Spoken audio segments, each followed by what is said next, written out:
And welcome Tuesday afternoon. Dr. Jason Dean, Brave TV, your source for health, freedom, and knowledge. We are multi-streaming now to, we're on Facebook, which is kind of garbage.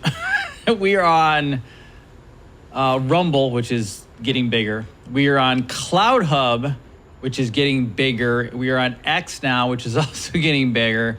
And I get to start this one off with, man, it feels like a reunion. So my typical Tuesday guest from Survival Dispatch, Chris, is out of town, so he wasn't able to make today's show. But then I get a text from an old friend, and he hasn't been on in a long time, not for any reason, just busy and crazy, and we got calendars all over the place. But it's like a reunion. I'm going to bring back from US Coin Capital, uscoincapital.com. He's kind of like You're probably my most knowledgeable money guy. When I say money, I don't mean like just economics, like the actual history of money. Fred Dashevsky, welcome back. Hey, great to be back with you. Great to see your smiling face. How have you been, my man? I've been very well. Yeah, we've been really busy. We've been trying to keep up on everything that's been happening. 2023 was certainly a very interesting year, and 2024 is certainly setting up to be rather strange. But we're going to have to see how the world lives through this next year. I was saying when I was watching the intro and I see Kennedy come up there, I'm like, pre-64 coins. Like, we've talked about that so much, but you're right. So, I mean, the politics at this point are so just dumb in general. But I mean, coming off of Iowa last night, I mean, Trump's pretty much running away. If there is an election, which I have my own thoughts on that, but last night was very strange. I mean, we've never had somebody, even in this illusion sometimes of, presidents and politics, someone who is leading the charge by this much of a gap. And then Davos starts last night today. This is so weird. Isn't it 24 weird? It is. It's starting off awfully strange. Believe it or not, we're back at the point where we were last year, where we're facing a government shutdown. They literally have a couple of weeks left. They've got till the beginning of March, and they run out of money again because all they did at the end of last year was a CR, continued resolution, to kick the can down the road, and now we're down the road. So we're back to almost square one, where the government is still facing the same fiscal problems, and they haven't fixed a thing. We started off last year about $31.5 trillion worth of national debt. And in the course of 12 months, the U.S. government blew through $3 trillion. And we have now crossed, for the first time in the United States, a new level. We are $34 trillion in debt, the point at which now that the interest payments on the debt, over $1 trillion, close to $1.5 trillion a year, depending on how interest rates fall out, it is becoming its own problem. Just the government's ability to maintain its effort to pay the interest on its debt has become such a fundamental problem. They're scrambling to figure out how they're going to address that this year. It's going to turn out to be, quite an interesting year in 2024. Yeah, so I'm just showing the website real quick so people can see uscoincapital.com. Capital is CAPITOL.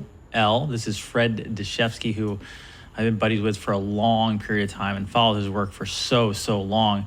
Now, I think the last time we talked was the kicking of the can down the road, and I said, Fred, like, how many more times? At what point is this just become dumb? I mean, when I say dumb, not that we're dumb or the money's dumb, but $3 trillion more, $34 trillion to debt, and then that doesn't count unfunded liabilities. And you're much more of an expert on that.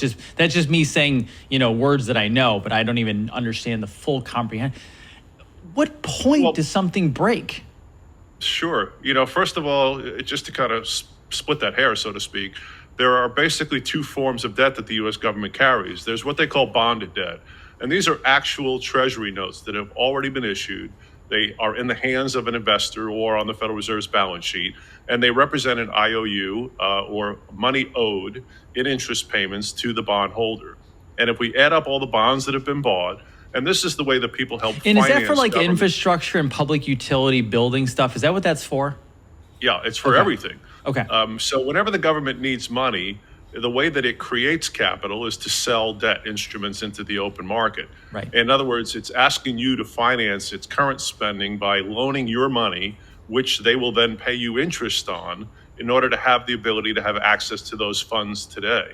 And if they are smart about how they utilize those funds, they should be able to pay you back and pay the interest and move on. It's like if you run your company and you want to borrow money from your bank, you can take out a loan and pay it back with the interest as long as you're generating enough revenue to make the payments. Right. The problem the government has run into is not only does it have this $34 trillion worth of bonded debt, but it also has over $78 trillion in other obligations.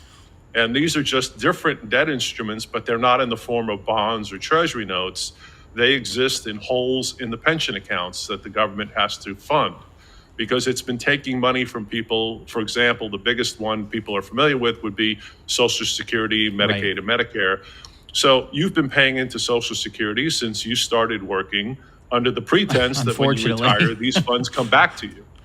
And the government is supposed to be utilizing that money to finance its operations. The problem is that they have borrowed from that fund because they ran out of money in the 1990s and actually wiped out the entire Social Security fund's cash reserves.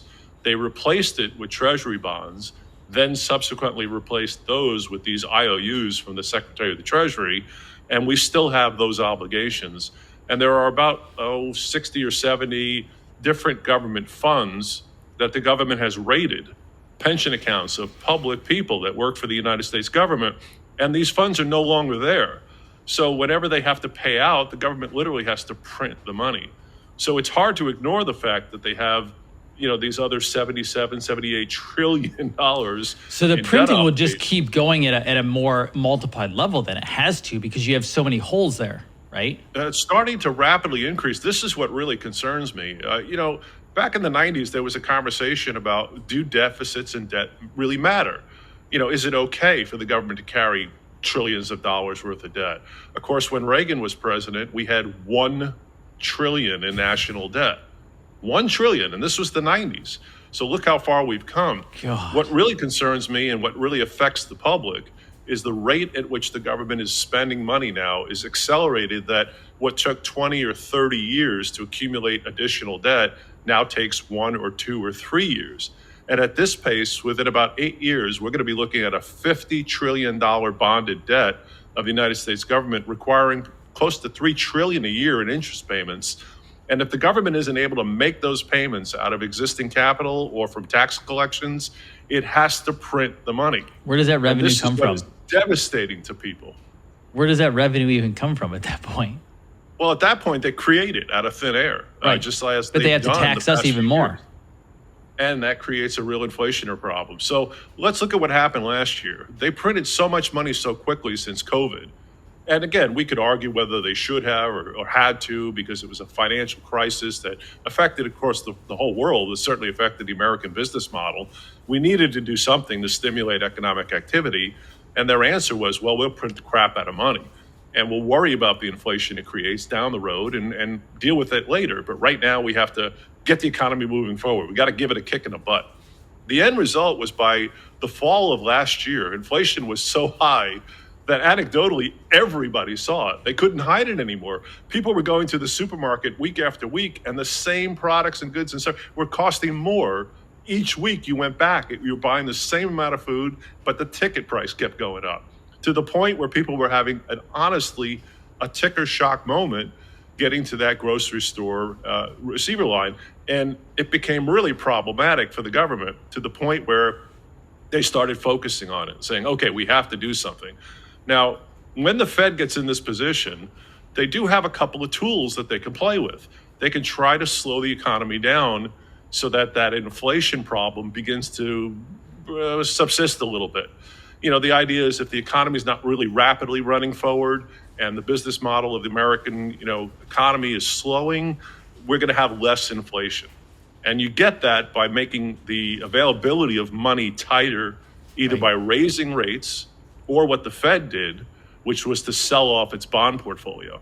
That's called quantitative tightening. It's a kind of confusing and complicated process, but effectively what the Fed does, it was holding $8+ trillion in bonded debt on its balance sheet that it had been absorbing since the fiscal crisis of 2008.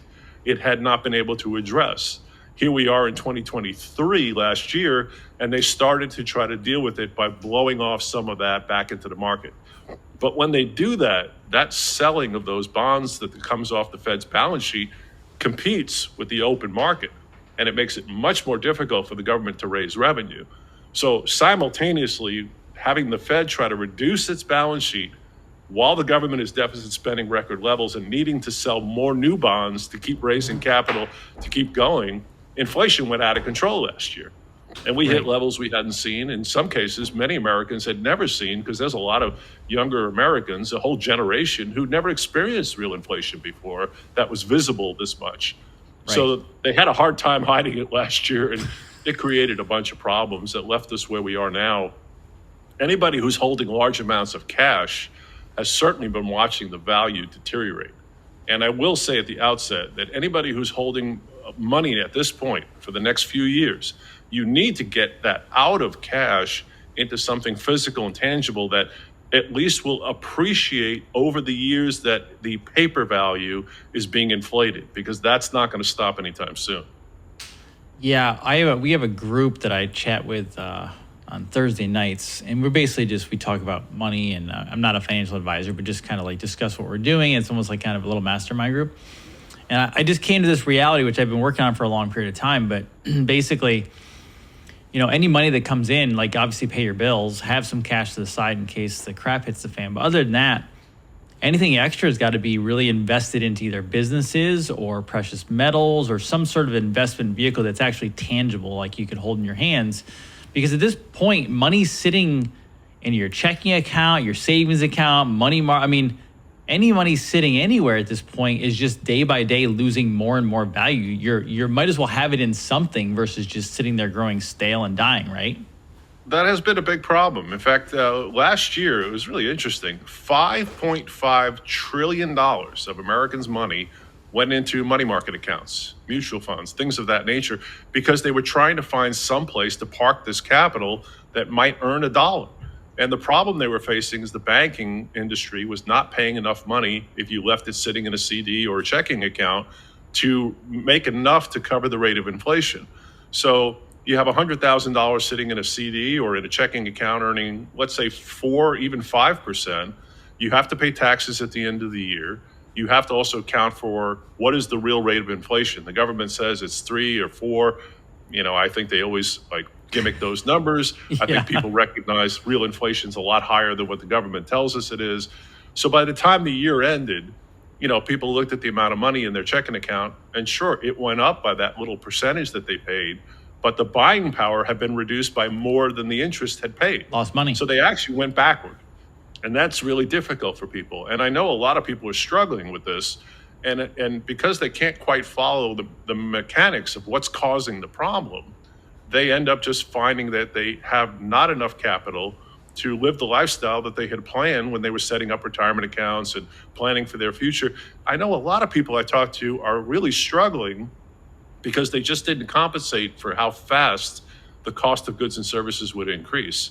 So we're facing a really interesting fiscal problem this year. And unfortunately, I know it's an election year, but I don't have any faith that there is a political solution available, that somebody's going to come in and say, Jason, I've got the solution. Here's what we need to do. We do X, Y, and Z, and we can wipe out this $34 trillion worth of debt and handle the 77 plus trillion in unfunded liabilities, and everything is great and wonderful. There really isn't a political option left. And what's happening is because we've gotten to this tightening point, you're getting a debate between the Democrats and the Republicans about, well, where do we make the cuts? If one of the problems is government spending too much, we could all agree government should spend less. But where do you make that cut? Right. You take it out of defense spending? Do you take it out of welfare programs? Where does it come from? And these are the debates that are going on between the two sides of the political world. I don't think either one of them actually has a viable solution. They also they all have vested interest in some of those payments too. Well, so they're not going to cut their own pocketbook. Or the people that will vote for them. Right. So they've got to maintain the ability of those that will vote for their particular party to stay with them. So they have to either tell them what they want to hear or offer solutions that are palatable to that particular group. But that doesn't solve the problem. No. So I think 2024, we are going to see so much money created that the rate at which it has increased the past few years is going to seem small compared to what we blow through this year. And look at gold now, $2,000 an ounce, 2040.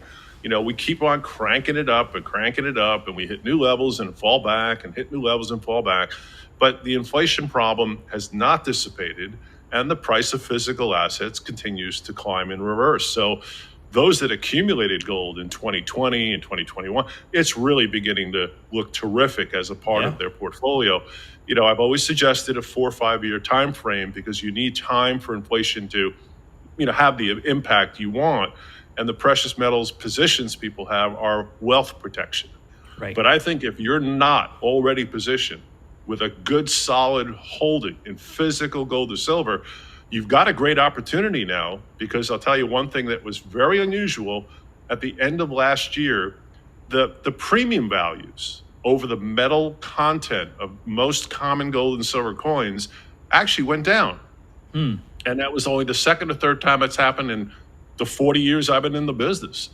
So, you know, it's like if you're looking to buy a mortgage and let's say the price of the house is going up, but the interest rates go down, your monthly payment might actually be lower, even though the price of the house went up.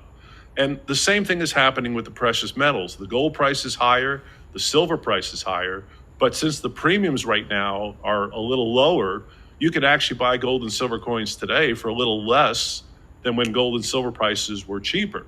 And this only happens temporarily. It doesn't last long, but it certainly has created a great buying opportunity for anybody who hasn't got around to doing this yet or is looking to add. This would be a terrific time to do that. Interesting. So do they raise the debt ceiling in 2 weeks and then we go spending like crazy in 2024?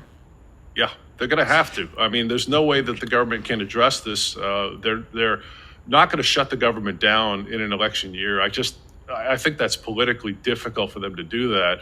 I think the more likely scenario is they'll, you know, accept the reality that they have to raise the limit. The issue right now is that the Republicans are debating that, okay, we'll agree to raise the debt limit if you give us X, Y, and Z. And the Democrats are saying, well, we'll agree, but we want A, B, and C. And they have to come to some sort of meeting of the mind. There is a plan on the table. It's being offered by the new Treasury Department and through the government and through the new Speaker of the House. And they hope to kind of get something done. And I think they will default and say, yeah, we have to give it up. We're not going to pretend that we can do this. We're going to have to just raise the damn debt limit. You know, the debt limit is set to try to curtail congressional spending. You know, it's like you setting a mindset and just saying, okay, you're saying to your wife, okay, honey, we will not spend more than this much this month. And if we hit this point, we have to start cutting something. You know, maybe we don't go to the movies as often, or we don't go on that vacation, or we have to cut back on whatever. This is what the government is facing. It's having to make these difficult choices. They don't make those difficult choices, though. There aren't great choices. You know, I think there's an interesting thing happening. I think this experiment with fiat money, the U.S. dollar, is shaking. It's getting very unsettled, and I think a lot of people are losing confidence in the ability of the government to ever fix this, and that is translating into a lack of confidence in the U.S. dollar. And if people are not confident in the dollar, we have a real problem, because I think you and I would understand this. There is no fundamental balance to what creates the value in today's U.S. dollar. There's nothing fundamentally there. It is psychological that we accept the idea that we recognize the government's way in debt, but we're going to pretend it's not a problem and just keep spending this money as if everything's okay. But remember last year in the spring when the little banking crisis came out of nowhere? Yep. Silicon Valley Bank and others, yep. And within no time at all, billions and trillions of dollars like shifted between the banks and came out of the banking system because people panicked. It unraveled in days. That's all it took for this confidence in the banking system to erode. If this begins to happen more frequently and on a larger scale than just a domestic issue, if the world begins to foresee that the U.S. will not be able to maintain its ability to pay its debt and they lose confidence in the dollar, there is nothing technically supporting the dollar's value. It can absolutely keep falling and falling and falling, creating a need to just print our way out of the problem. I am still, 40 years into this, of the belief that the dollar will not become worthless, but worth less. So I stick with the idea that it's two words, not one. You said that for a long time, man. I really still believe that because I don't think they want this ultimate panic. They don't want an economy that has crashed all over the world does not benefit anybody. And if you were the powers that be behind the scenes, you want to see everything continue to move, but you certainly want the ability to know what's happening ahead of time and adjust accordingly and make your positions accurate to benefit from what's going to go on. But I really believe that this fundamental psychological strength of the dollar is a failed experiment. And this year is going to test the confidence of the American public. And how do you feel about the dollar? Are you okay with it? Do you feel comfortable storing your wealth right now in paper notes being issued by a government that's 34 trillion in debt and climbing at a rapid pace that's increasing every year? I personally don't.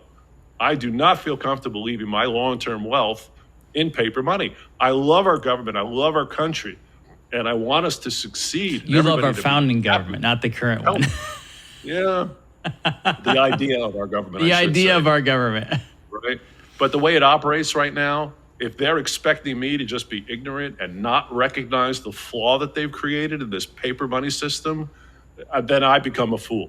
And I'm sorry, I'm not going down that road to wake up when I'm old and older and say, what went wrong? Right. How did I save all this money that buys nothing? Well, because I saved it in the wrong form. And that's the key. It's real, actual, tangible money that will survive. Paper money is going to come and go. It has historically never done well.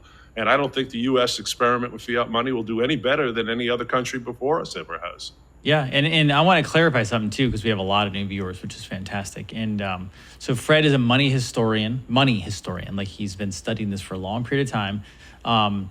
Fred knows that the Federal Reserve is the Federal Reserve, and it's a corporation, and it's a banker thing, and it's a situation, and it's not the federal government. However, for education out there is just because they're not the federal government, we still have a binding contract with them. Our Congress is still involved with that process, as well as our Treasury.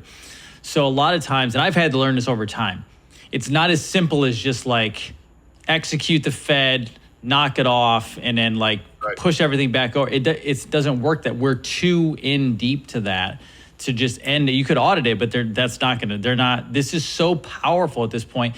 But at the same time, with that, you now have BRICS nations gaining momentum, and that's also putting pressure on this whole thing, right? Absolutely, because the dollar's relative strength is based upon the internal confidence of the American public, right? Because that goes to how much of the government debt would you be willing to buy? Let's say, for example, that the American public says today, I am so uncertain, I will not buy a government bond. Well, now the Treasury is screwed because they have to sell bonds every week, every other week, in order to raise the revenue to support government spending. If they can't convince people to buy that product, they have a huge problem, because that only leaves the Federal Reserve then to act as that buyer and absorb all of this government debt. But then what happens is exactly what happened since 2008. The Fed ends up with trillions upon trillions upon trillions of dollars worth of this stuff. It can't perpetually hold it. So it has now decided to slow down the quantitative tightening, which is the reverse of the quantitative easing they had done a few years ago. And the quantitative tightening is where the Fed is letting off its bond portfolio, letting these things expire and not renewing them. But that competes with other money for new bonds, and that creates its own problem. So I really wonder whether or not we'll be able to manage our way through this, and find a fiscal solution that doesn't create real volatility. But if the confidence around the rest of the world follows this line of thinking, then people around the world will not support the US dollar they may look for an alternative currency. And this is where BRICS becomes important, because if they really begin to establish themselves as viable, then there will be an alternative. Because as of now, it's really hard to operate around the world without the US dollar. Right. It is a default problem, but we have made it such that it's very difficult for countries to participate in world economics without being involved in the Western banking system. This is how we've attacked Putin, for example. We've cut him out of things like SWIFT, which is the organization that allows for transfer of capital across the world between countries. And if people are not going to use the US dollar to buy oil or gold as they're currently required to, and there's an alternative, and the rest of the world begins to actually put their capital there, that means there are less willing buyers for US government dollars and US debt. We again are back to the same problem. Who's buying all of this debt we have to create because the government is blowing through money it doesn't have? So that creates a confidence problem that could spread across the world. And I would be really worried if we begin to see the dollar's world reserve status begin to actually change significantly to where it becomes questionable, because that could be a death toll for the US dollar.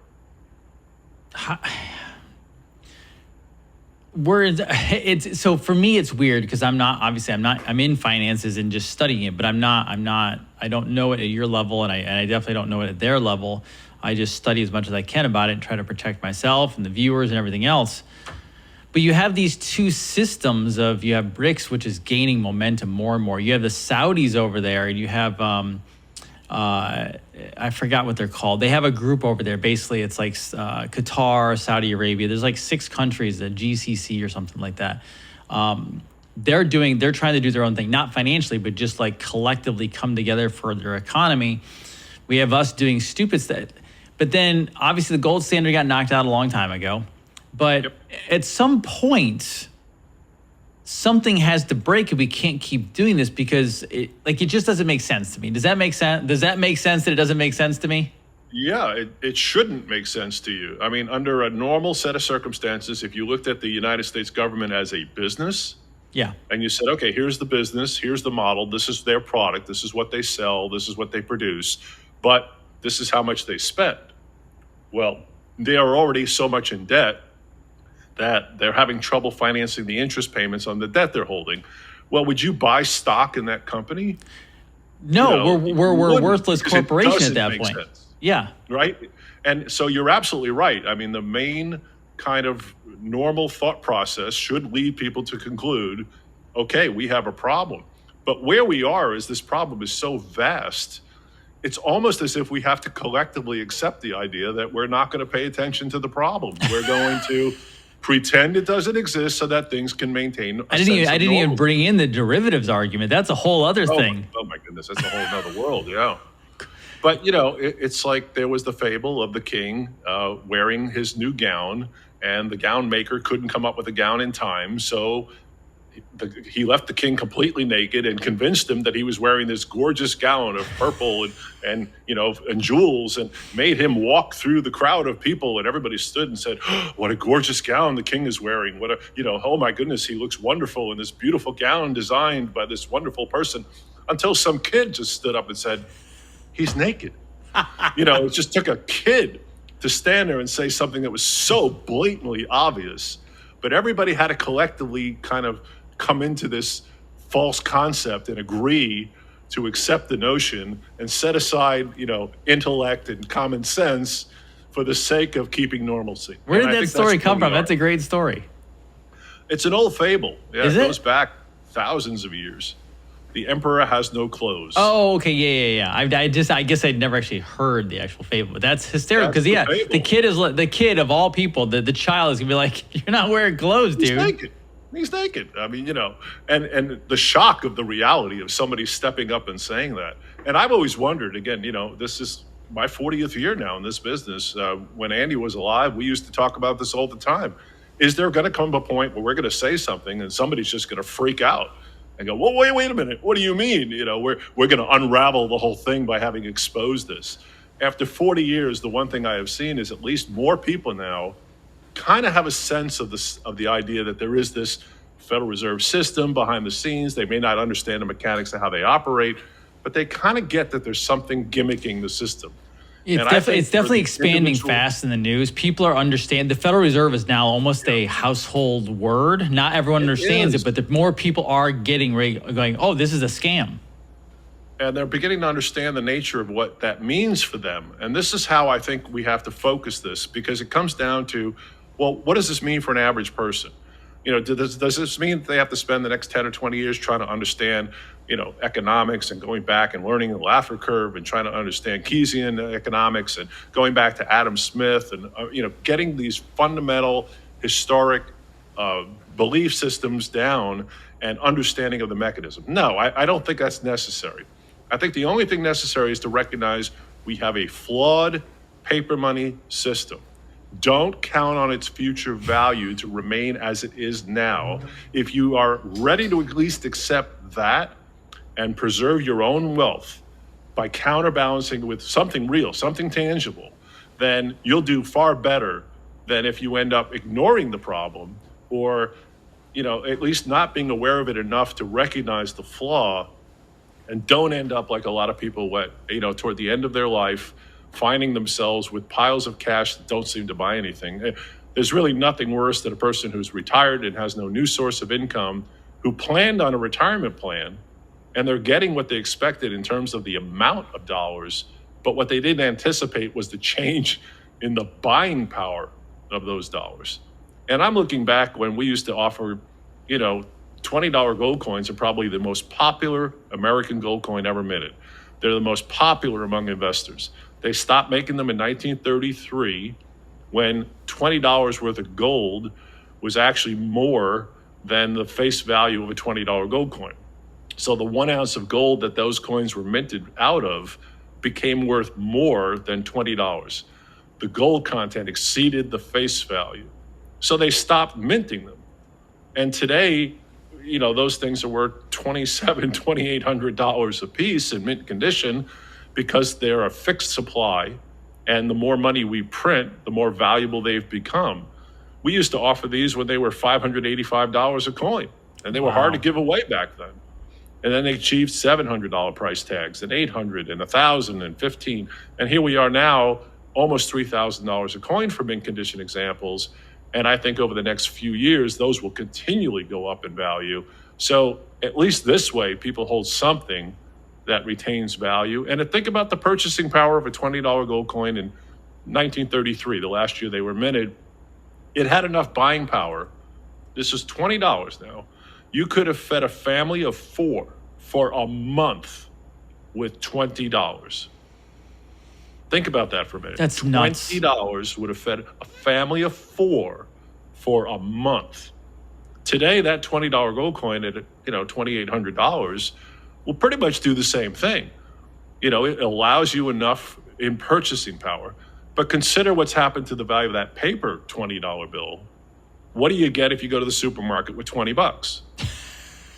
I bought a bottle of olive oil. It was $18. I mean, it was a bottle of olive oil. I do a lot of cooking. I looked at the woman. I was like, I'm just buying the one bottle. She goes, yeah. My wife and I went over Christmas, and we walked in just to a store. We got like 2 bottles of coconut water. I got like a Zevia can, and then we got like some guacamole. We walked out, $28. My wife looks at me and she goes, 4 items. She goes, did we just spend $28? Right. This is the sticker shock that people have been experiencing. And let me tell you, if you think that was bad last year, wait till you see by the end of this year. Because we cannot continue to print unbacked money without affecting its value. And this is the problem Americans are facing. And a lot of people who are sitting on large amounts of capital right now, again, they're just looking for some alternative. Mm-hmm. And I do believe diversification is going to be very powerful. So, I don't recommend people put all their money in anything, including gold or silver coins. But I think you have to have a physical position substantial enough to compensate for the fact that, hey, this paper dollar value is going to continue to drop if you don't do something to protect your wealth. You're just in a losing position. What are before you go? What are let's say successful people, I'm not saying business successful, people who really understand this world, who might have been in this longer than a lot of maybe the viewers, what percentage of their wealth or what percentage of their income, what are they putting into gold and silver in general, whether it's a month or year? I don't know how you do that, but I'm just curious. Yeah, I'd say as an overall percentage, if you looked at the amount of assets that people have, there always was a minimum of around 10% that even the most conservative financial planners would say you need at least 10% of your wealth in gold or silver. I have always believed it needed to be more because I'm a student of the history of money in the Federal Reserve System, and I've looked back at the way money has changed over the years and what's coming. I'm convinced that if you don't have like 15 or 20% as a bare minimum, you don't have enough protection. And I've always, made the analogy, this is like fire insurance on your home. Yeah. You have a house that's worth $500,000 or $1 million. You have to have fire insurance. And it's not because you expect the house to burn down. In the same way, I don't expect the dollar to become worthless. But if you don't have some minimal protection, what happens if something goes awry? Right. And I would rather see people be a year early than a day late. And I've said this 1,000 times. I'd rather have people have that physical gold and silver in their possession when things go off the rails or the next economic crisis comes out of left field that we don't anticipate.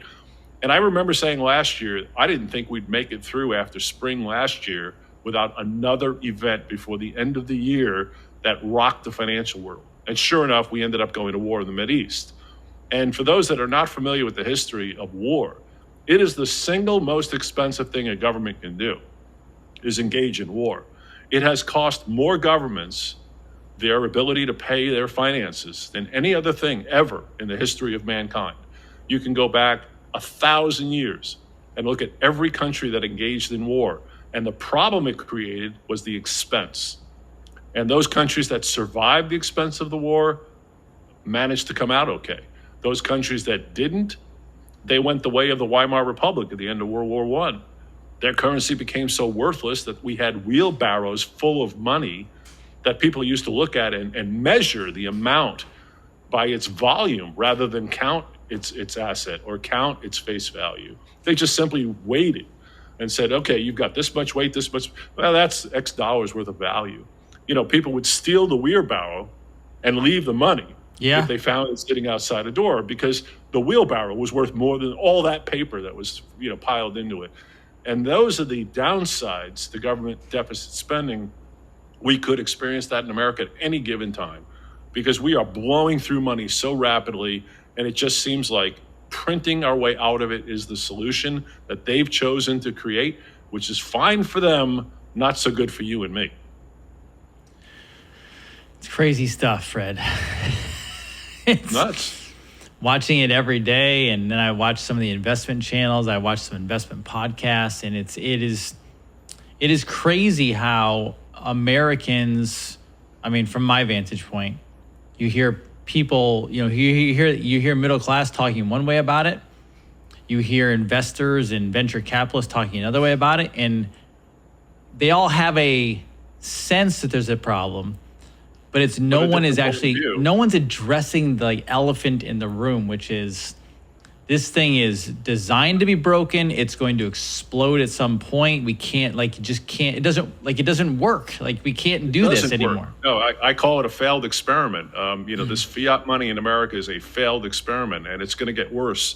And, if you think about that distribution of wealth, the 5 richest people in the world in the last year have more than doubled the value of their assets, whereas the 5 billion people below them have all ended up with a lot less money.